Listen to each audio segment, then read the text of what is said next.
Welcome back. మనం తినే ప్రతి పదార్థంలోనూ రోజు రోజుకి విషం మోతాదు పెరుగుతోంది. ఆరోగ్యాన్ని ఇవ్వాల్సిన ఆహారమే విషమై ఆయుష్ని హరిస్తోంది.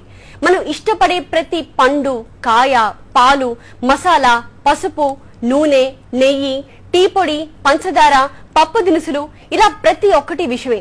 వంటింట్లో తిష్ట వేసిన టాప్ 10 విష పదార్థాలు ఏంటో ఒకసారి చూద్దాం.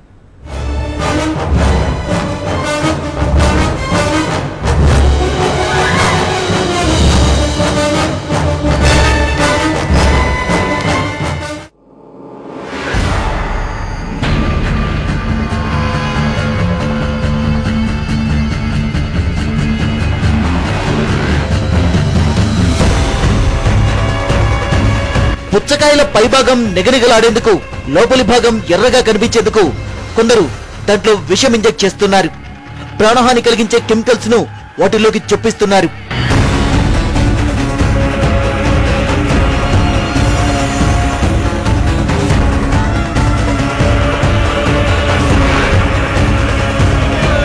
రోజుకో పండు తింటే ఆసుపత్రికి దూరంగా ఉండొచ్చనేది ఇకపై పాత మాటే.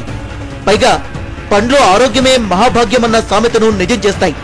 కానీ ఇక్కడ చూడండి, మామిడి పళ్ళను, అరటికాయల్ని మాగేసేందుకు కార్బెటర్ లాంటి ప్రమాదకర రసాయనాన్ని వాడుతున్నారు.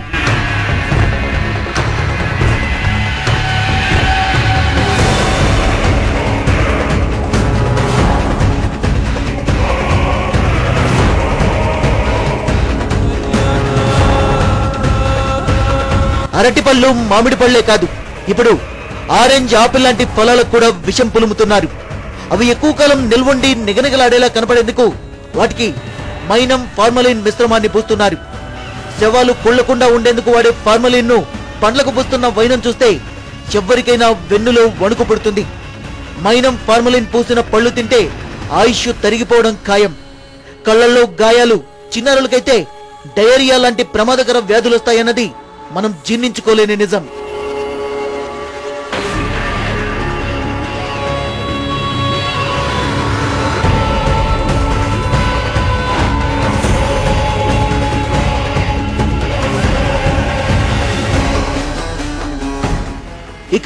ఇక్కడ చూడండి, మీరట్ కు చెందిన ఈ రైతు కీరదోసకాయలకు ఎలా ఇంజెక్షన్స్ ఇస్తున్నాడు.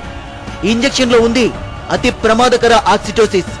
కాయలు ఏపుగా పెరిగేందుకు రైతులు ఉపయోగిస్తున్న ఈ టెక్నిక్ వాటిని తినేవారికి చాలా చేటు చేస్తుంది. హార్మోన్ల అసమతుల్యానికి దారితీస్తుంది.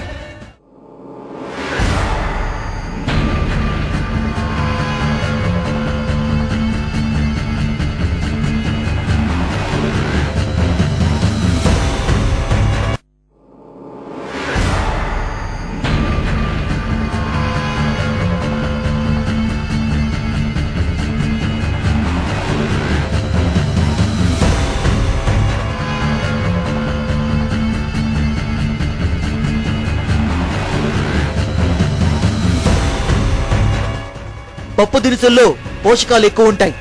మాంసకృత్తులతో అవి బెస్ట్ ఫుడ్ గా పాపులర్ అయ్యాయి. కానీ ఇప్పుడు అవి కూడా విషంగా మారుతున్నాయి. పప్పు దినుసుల్లో ఆస్బెస్టాస్ ను కలుపుతున్నారు. ఈ కల్తీ పప్పు తింటే క్యాన్సర్ గ్యారంటీ.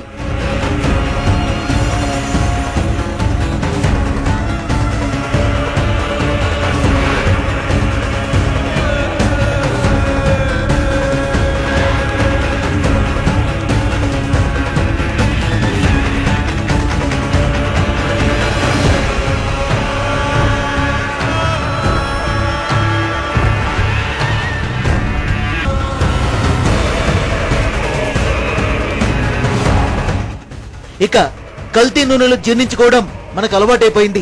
లేకపోతే మృత కళేబరాల కొవ్వుతో తయారైన నూనెల్ని కలిపి వండుతున్న వంటకాల్ని యమరుచిగా ఉన్నాయనుకుంటామా?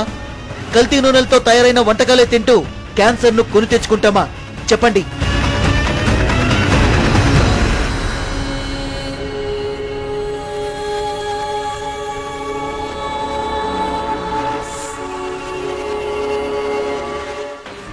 నెయ్యి సంగతి చూద్దాం. సువాసన కోసం, చిక్కదనం కోసం ఒరిజినల్ నెయ్యిని తలపించేలా కల్తీ నెయ్యి మార్కెట్ ను ముంచెత్తుతోంది. గుమగుమలాడే సువాసనతో ప్రమాదకర రసాయనాల్ని సైలెంట్ గా ప్యాకెట్లో దాచుకుంటోంది. తిన్నవారికి క్యాన్సర్ ను గిఫ్ట్ గా అందిస్తోంది.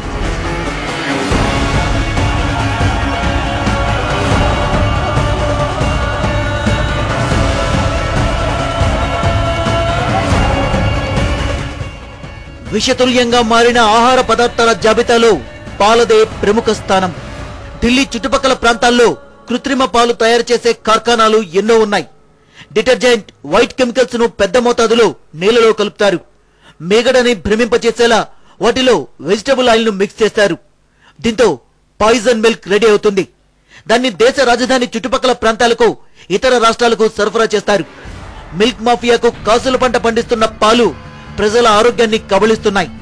మరోవైపు గేదెలకు, ఆవులకు ఇచ్చే ఆక్సిటోసిస్ ఇంజెక్షన్లు ఆయా పాలను తాగే వారిపై తీవ్ర దుష్ప్రభావాన్ని చూపుతున్నాయి. హార్మోన్ల అసమతుల్యానికి దారితీస్తాయి. మగపిల్లల్లో అయితే వక్షోజాలు పెరుగుతాయి. ఆడపిల్లలకు మగ లక్షణాలు వచ్చేస్తాయి. పంచదారను కూడా వైట్ కెమికల్స్ తో తలతల్లాడేలా చేస్తున్నారు. దాంట్లోని రసాయనాలు ప్రమాదకరమని తెలిసినా పట్టి పట్టనట్టు వ్యవహరిస్తున్నారు.